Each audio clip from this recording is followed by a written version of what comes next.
जर तुम्ही सुद्धा स्वामींच्या भक्तीकडे ओढले जाताय आणि स्वामी तुम्हाला वारंवार संकेत देत आहेत की ते तुमच्या सोबत आहेत, तर स्वामी तुम्हाला कुठेतरी पोहोचवण्याचा प्रयत्न करतात तुमच्या यशापर्यंत, तुमच्या स्वप्नांपर्यंत ते तुमच्या सोबत चालत आहेत. तुम्ही फक्त उठा आणि चला, गिव्ह युअर बेस्ट.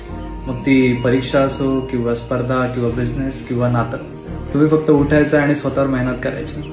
कारण कितीही मोठं संकट आलं तरी स्वामींचा चेहरा तुम्हाला कधीच हार मानू देणार नाही. आणि संकट कितीही मोठं असलं तरी स्वामींचं नामस्मरण केल्यानंतर तुम्हाला पुढचा कसाही कोणत्याही परिस्थितीत मार्ग सापडतोच.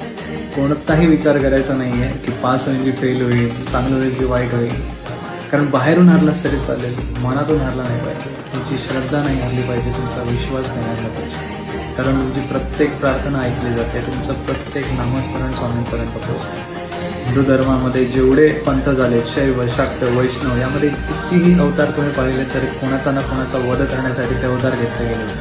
पण दत्त महाराजांचा अवतार असा आहे जो तुमच्या अंतर्मनातील जे असुर आहेत त्यांचं अविनाश करण्यासाठी झालेला आहे. त्यामुळे पुन्हा एकदा सांगतो, बाहेरून हारलाच तरी चालेल, बाहेरून हारल्याशिवाय तुम्ही जिंकणार नाही, पण मनातून हारू नका. स्वामींवर अशीच श्रद्धा ठेवा, कारण स्वामीच म्हणाले होते की हम गया नहीं जिंदा है.